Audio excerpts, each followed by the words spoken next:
Aman Benson. Le journal des stratèges. Boris Kalt.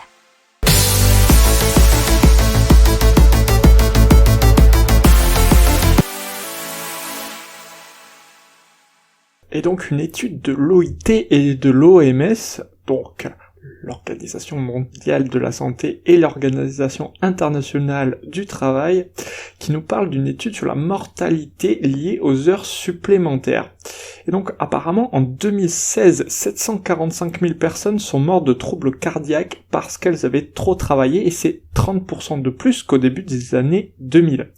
Alors 398 000 personnes sont mortes de crise cardiaque et 347 000 d'une maladie du cœur. Pourquoi ? Parce qu'ils ont travaillé plus de 55 heures par semaine, et donc le facteur de risque de maladie est plus important. Il faut savoir aussi qu'apparemment, pendant un confinement, les heures de travail ont augmenté de 10%, et la cause pourrait être, sans doute selon eux, le télétravail. Et l'autre raison qui font que les gens travaillent beaucoup plus, c'est la crise économique, bien entendu, pour la sécurité de l'emploi, et les gens ont tendance à travailler plus pour tenter de le garder. 9% de la population mondiale serait touchée par ces heures à rallonge, et particulièrement les hommes qui représentent 72% des décès. Les personnes qui passent plus de 55 heures par semaine à leur poste se trouvent surtout en Asie du Sud-Est, dans le Pacifique et en Afrique. Alors, les marchés boursiers ont fini la semaine dernière en trombe, puisque les investisseurs semblent croire à l'hypothèse des banques centrales qui répètent que l'inflation sera transitoire et martèlent qu'il est trop tôt pour réduire leur soutien monétaire. Vu les chiffres publiés cette semaine sur l'accélération de l'inflation aux États-Unis, les investisseurs continuent néanmoins de se demander si les banques centrales ne vont pas être contraintes d'interrompre leur politique monétaire ultra accommodante plutôt que prévu. Alors, la Banque Centrale Européenne a répondu à cela avec le Conseil des gouverneurs, et le compte-rendu de la réunion qui a eu lieu fin avril a été publié vendredi dernier. Et non, ils ne vont pas s'arrêter et ils ne vont pas réagir trop rapidement à la hausse de l'inflation. Selon les 25 banquiers centraux, ils sont généralement d'accord sur l'importance de voir que la hausse des prix est temporaire, tout en anticipant une volatilité accrue qui devrait intervenir dans les 12 prochains mois. Alors Philippe Lane, qui est chef économiste de la BCE, indique que les pressions sur les prix devraient s'intensifier quelque peu en 2021 en raison des tensions sur les approvisionnements à court terme et de la reprise de la demande intérieure. L'inflation sera en conséquence volatile pour le reste de l'année. On passe à Engie qui nous a dévoilé sa nouvelle stratégie, et ils vont mettre l'accent sur la croissance des solutions énergétiques et des renouvelables, et ils comptent investir massivement dedans. Ils veulent ainsi passer d'une croissance annuelle moyenne dans les renouvelables de 3 gigawatts actuellement à 4 gigawatts entre 2022 et 2025, puis 6 gigawatts entre 2026 et 2030. Ils devraient ainsi disposer d'une capacité totale installée de 50 gigawatts en 2025 et 80 gigawatts en 2030, contre 31 gigawatts détenus à 100% aujourd'hui. Alors, ils annoncent aussi s'engager sur un objectif net zéro carbone à l'horizon 2045, en prenant aussi compte les effets indirects de leur activité. Donc on parle de la tentative d'harmonisation fiscale au sein de l'Union européenne. C'est le commissaire européen en charge de l'économie, Paolo Gentiloni, qui met en avant que nous avons besoin de redessiner notre système fiscal qui a été conçu au siècle dernier, avant la numérisation de la société, et d'une certaine façon, selon lui, avant la mondialisation. La Commission veut mettre un terme à la bataille fiscale que se livrent les États membres pour attirer les entreprises et les investissements. Et donc c'est donc lutter contre la concurrence fiscale agressive, mais aussi prévoir une répartition plus équitable des droits d'imposition entre les 27 pays de l'Union européenne. Alors, il y a eu déjà des tentatives, mais qui avaient échoué par le passé, et notamment parce que des États membres comme l'Irlande, le Luxembourg ou les Pays-Bas veulent pouvoir maintenir un taux d'imposition plus faible. Donc on parle maintenant de Eurostar Eurotunnel qui a réussi à se refinancer à hauteur d'environ 290 millions d'euros grâce à ses actionnaires et aux banques, et notamment avec les capitaux propres et de nouveaux prêts bancaires garantis par les actionnaires. Alors les actionnaires c'est qui ? C'est la SNCF, le consortium Patinarail LLP, composé de la Caisse de dépôt et placement du Québec et des fonds gérés par Federated Hermes, 40%, et l'entreprise ferroviaire publique belge SNCB 5%. Alors, Eurostar agira en priorité à la reconquête de ses clients sur les lignes principales entre Londres et Paris, Bruxelles et Amsterdam, puisque vous savez que le trafic ferroviaire entre ces destinations a fortement baissé, puisque s'il y avait qu'un aller-retour entre Londres et Paris par jour pendant plusieurs mois maintenant. Eurostar entend ensuite réussir son rapprochement avec Thalys, et notamment dans le projet Greenspeed, qui a dans l'intention de réunir les deux opérateurs ferroviaires en une société européenne unifiée de trains à grande vitesse. Et donc, la Banque Centrale Européenne qui lance un outil pour mieux calculer sa propre inflation. Et c'est une bonne période puisque, effectivement, on est en train de parler de l'inflation et d'un gros rebond de l'inflation. Alors, cet outil sera disponible en 23 langues et il permettra de mesurer sa propre inflation et pour voir la différence entre l'inflation réelle et l'inflation perçue. Donc l'internaute va entrer ses dépenses mensuelles par catégorie, alimentation, transport, logement, loisirs, et les comparer avec un panier réel de biens et services moyens de la population. Il va en ressentir un taux d'inflation individualisé qui a de fortes chances de diverger avec la hausse réelle des prix communiqués par les offices statistiques nationaux. Alors vous pourrez retrouver, si vous voulez, cet outil dans les infos de l'émission. Cet indice est en effet une moyenne qui repose sur les variations de prix pondérés, et c'est-à-dire relatives aux dépenses totales de biens et de services par les ménages. Et la Banque Centrale Européenne souhaite ainsi mettre en lumière l'écart entre l'inflation ressentie par chacun et l'inflation officielle. Et un rapport donc de la Cour des comptes qui épingle la Caisse nationale d'assurance vieillesse, la CNAV, et dans le viseur de la Cour des comptes, ce sont des erreurs qui ont une portée financière sur les pensions nouvellement attribuées ou révisées. 3 fois sur 4, apparemment, ces anomalies se font au détriment du citoyen. Toujours selon le rapport, en 2020, ces erreurs concernaient un dossier sur 6, ce qui fait 16,4%, alors que c'était 1 sur 9 il y a 5 ans. Allez, on parle d'une annonce de Motorola qui annonce donc à développer et surtout sans doute sortir un système de recharge de smartphone à plusieurs mètres, puisqu'ils ont annoncé un partenariat avec Guru Wireless. C'est une start-up fondée en 2017 par des chercheurs de Caltech pour créer le premier système de charge sans fil qui recharge les smartphones à plusieurs mètres de distance. Alors Guru a développé une série de technologies qui semblent autoriser ce type de dispositif. Le communiqué de presse cite notamment la technologie Smart RF Lensing qui est décrite comme capable de concentrer l'énergie sur les appareils. Allez, on vous parle de la messagerie Tribal. Elle est disponible en France depuis quelques jours sur iOS et Android. Elle est portée par la société rennaise Dolmen et elle présente une alternative européenne aux géants du numérique. Alors Tribal, ils ont plusieurs motos, notamment chiffrer de bout en bout les messages, à la fois le contenu, mais aussi les métadonnées. Ils s'engagent même à supprimer automatiquement tous les messages au bout de 7 jours.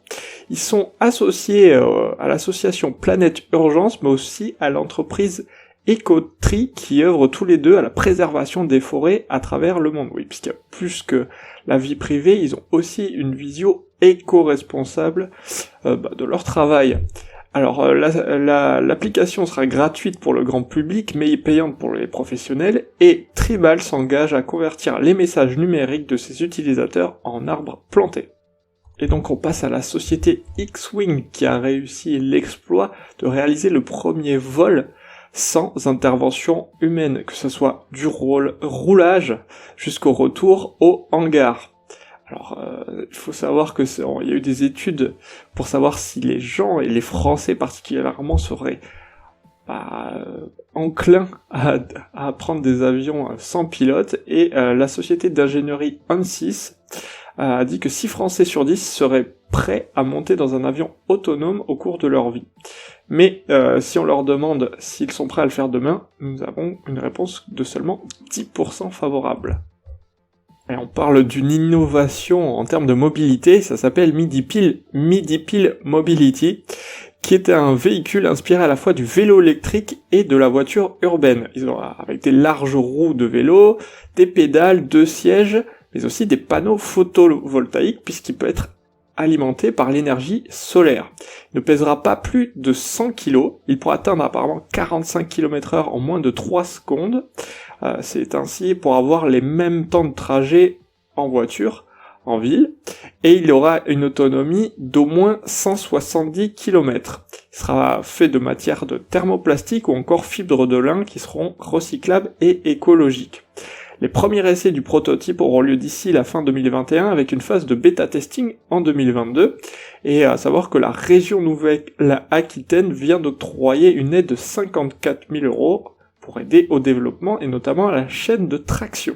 On parle maintenant du cloud et du cloud français sécurisé, puisque la France proposera bientôt un cloud de confiance. Les premiers serveurs souverains dûment labellisés par l'Agence de la sécurité des systèmes informatiques seront disponibles dans les mois à venir, et les administrations devront obligatoirement y recourir. Les serveurs devront être implantés en France et exploités par des entreprises européennes, a précisé Bruno Le Maire, le ministre de l'économie, bien évidemment. Mais pour disposer de la meilleure technologie mondiale, celle-ci pourra être fournie sous licence par les leaders américains, comme pour le nucléaire dans les années 60. Et donc UFC Que Choisir qui lance une action de groupe contre Vinted pour pratiques commerciales trompeuses, et ça a débuté il y a 4 mois, et la plateforme a déjà reçu sa mise en demeure, le remboursement d'une commission abusivement perçue. C'est ce que demandent les consommateurs, et elle est présentée comme optionnelle par Vinted, et elle est censée assurer une meilleure protection des acheteurs. Mais l'UFC Que Choisir affirme qu'il est impossible de ne pas payer cette commission, pourtant présentée, comme on vient de vous le dire, optionnelle ou facultative. Son montant n'apparaît pas au moment de payer et disparaît dans le récapitulatif de la facture. Donc la promesse de protection supplémentaire n'est donc pas respectée puisque Vinted se contente du minimum en promettant simplement un paiement sécurisé et le remboursement des articles non livrés ou livrés en mauvais état. Allez, on parle maintenant de plastique recyclé avec Skytech qui emploie ce qu'on appelle la triboélectricité. C'est une technologie qui repose sur la capacité des plastiques à se charger électriquement quand ils se frottent entre eux. C'est un phénomène que vous connaissez facilement avec l'électricité statique et une règle en plastique. Alors ensuite sont transformés en granules, et ces granules sont vendus aux utilisateurs finaux comme les plasturgistes pour refabriquer de nouvelles pièces. Ces résines recyclées présentent les mêmes propriétés mécaniques ou très proches du plastique de base. Le prix de ces résines recyclées est aujourd'hui d'environ 20% inférieur à la résine vierge. Alors, Skytech vise un développement international et une capacité de production qui passerait à 150 000 tonnes à l'horizon 2025. Allez, maintenant on passe à Neptec. Ce sont des bateaux à énergie propre qui seront utilisés pour les JO de 2024. Neptec développe des catamarans à propulsion électrique et hydrogène destinés à des opérateurs de transport de passagers privés, publics et des professionnels du tourisme ainsi qu'à des sociétés de fret. Alors ils sont basés au Technopole de l'Arbois à Aix-en-Provence. Alors il y a 4 formes de navettes différentes, les Nep Shuttle, Nep Ferry, Nep River pour transporter des passagers et le Nep Cargo pour les marchandises. Elles pourront transporter 150 passagers ou 20 tonnes de marchandises. Alors ils essayent d'avoir les navettes possibles. Elles sont fabriquées à partir de matériaux biosourcés, recyclables et très légers afin d'en réduire la masse et utilisent un système d'injection d'air sous la coque afin de réduire leur contact avec l'eau. Ces innovations permettent aux navettes de consommer 30 à 40% d'énergie en moins que des bateaux traditionnels. Donc ils ont été lauréats de l'appel à l'innovation mobilité Jeux Olympiques et Paralympiques 2024. Ils prévoient la conception et l'exploitation de navettes pouvant transporter jusqu'à 150 passagers sur la Seine et à Marseille durant les Jeux Olympiques 2024. Alors, ils sont aussi positionnés sur des appels à projets de nombreuses collectivités françaises, mais également en Finlande, Norvège, Danemark, Italie et Grèce. Alors, on vous parle de tourisme éco-responsable pour préparer vos futures vacances d'été. Alors, on a plusieurs sociétés qui se sont lancées là-dedans en France, notamment, et en Europe, avec Va au Vert, WeGo Green Air, GreenGo et Fairbnb. Alors, on va vous expliquer. Va au Vert, c'est cette plateforme d'hébergement, mais en relation des voyageurs soucieux de leur empreinte environnementale et des hôtes éco-responsables. Chaque logement est noté de 1 à 3 selon son niveau d'éco-responsabilité. Ils ont pour l'instant 1200 logements, ils sont en pleine croissance, plus 20% d'activité en 2020, et cela malgré les confinements. Et pour encourager le tourisme de proximité, le périmètre de l'offre est limité à la France métropolitaine. Pour WeGo Green Air, c'est une ambition similaire avec un tourisme vert et local, dit authentique et responsable, avec une grille d'évaluation maison qui s'appelle le Green Score. Ils ont 1100 hébergements dits éco-responsables. Alors ils ont doublé leur offre ils vont la doubler d'ici la fin mai 2021, et les demandes de réservation ont été multipliées par 6 depuis les dernières annonces gouvernementales. Le périmètre, c'est le même, puisque c'est aussi la France. GreenGo, on vous en a déjà parlé si vous en souvenez, a été lancé en février dernier et l'offre est encore limitée à 500 logements répartis chez plus de 200 hôtes en France. Ils sont en pleine expansion et depuis 3 mois leur catalogue a quadruplé. Le fonctionnement est similaire, les hôtes et les hébergements sont évalués par un score environnemental. Ils ont un label qui s'appelle AFFAIRE pour l'authenticité, français équitable et responsable. Le dernier c'est Fairbnb, donc vous comprenez le jeu de mots, c'est une coopérative détenue et gérée par ses membres. C'est la chambre d'hôtes à juste prix et sans actionnaire. La plateforme propose des offres de location à Venise, Amsterdam, Barcelone, Valence, Gênes et Bologne.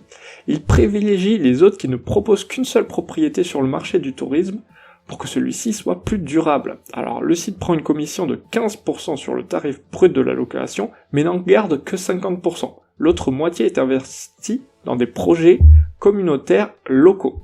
Et donc la pollution mondiale au plastique, et donc seulement 20 entreprises qui sont responsables de plus de la moitié des déchets plastiques, selon le Plastic Waste Makers Index.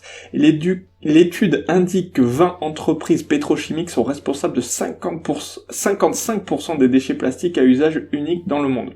Les résultats ont été publiés par la fondation Minderoo, l'une des plus grandes philanthropes d'Asie.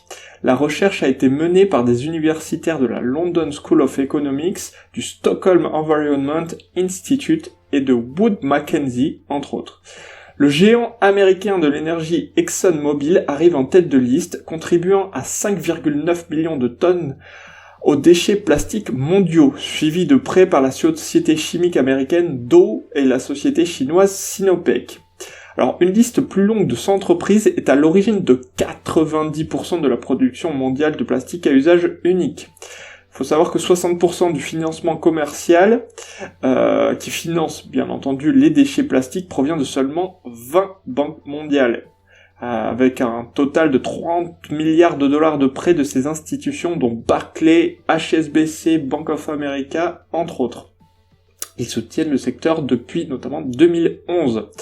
Alors, quant aux pays, les pays qui sont les plus gros contributeurs à la crise du plastique à usage unique sur la base par habitant, bien entendu, c'est l'Australie et les États-Unis, à raison de plus de 50 kilos par personne et par an en 2019. La Corée du Sud et le Royaume-Uni sont proches, avec 44 kilos de déchets plastiques.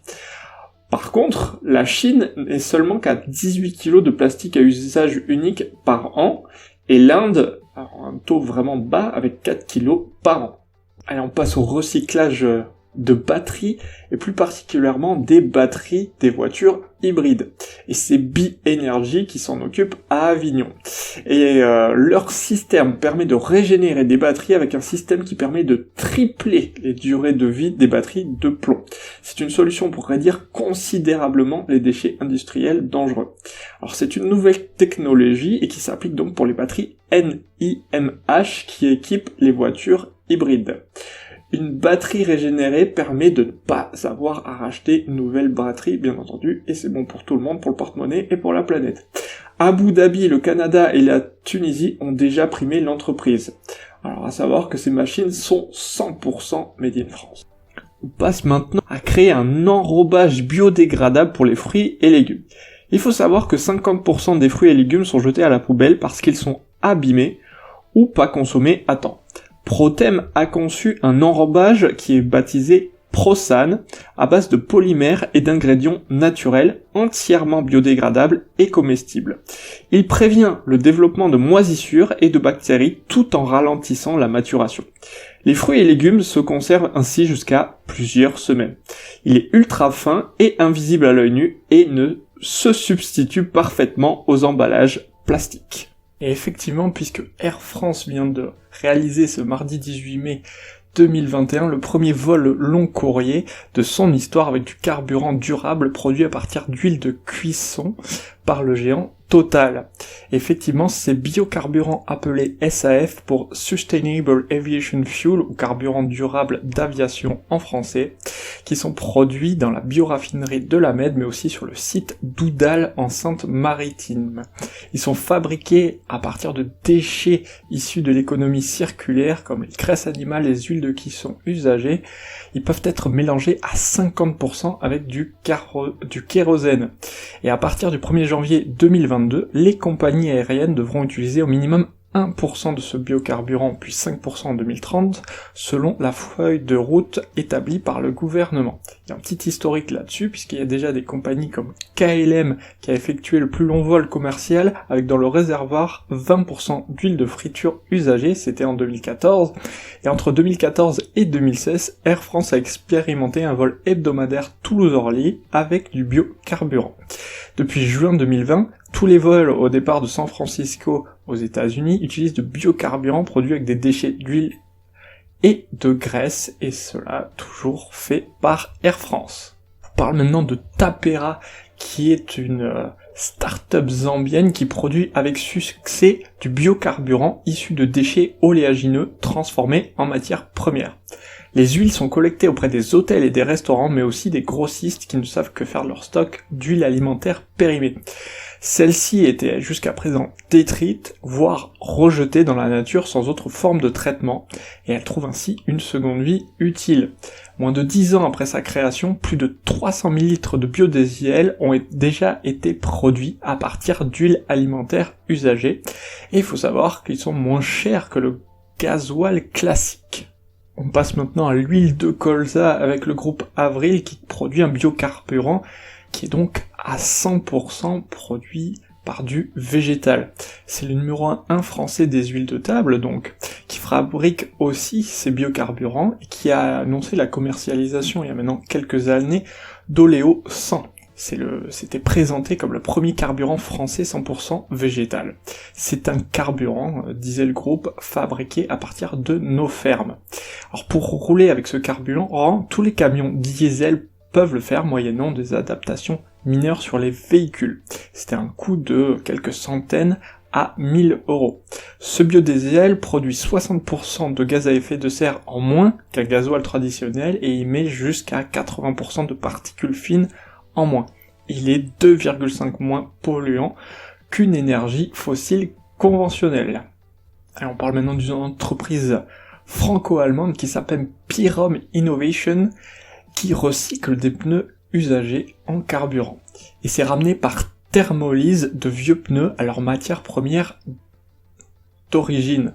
Ils sont soumis dans un réacteur à une température de 500 à 800 degrés, sans oxygène et donc sans combustion, et les granulés de caoutchouc vont se décomposer en coke, pétrole et gaz. Pyrom a été créé en 2007 Le marché des pneus usagés est jugé prometteur avec un volume de 3,4 millions de tonnes par an en Europe et de 13,5 millions de tonnes dans le monde. Ils sont valorisés comme combustible à hauteur de 35%, tandis que 30% sont transformés en granulés pour une réutilisation, et notamment dans le BTP. Produisent beaucoup plus d'énergie qu'ils n'en consomment via la conversion du gaz en électricité, et donc le procédé peut mettre en avant son très bon bilan carbone.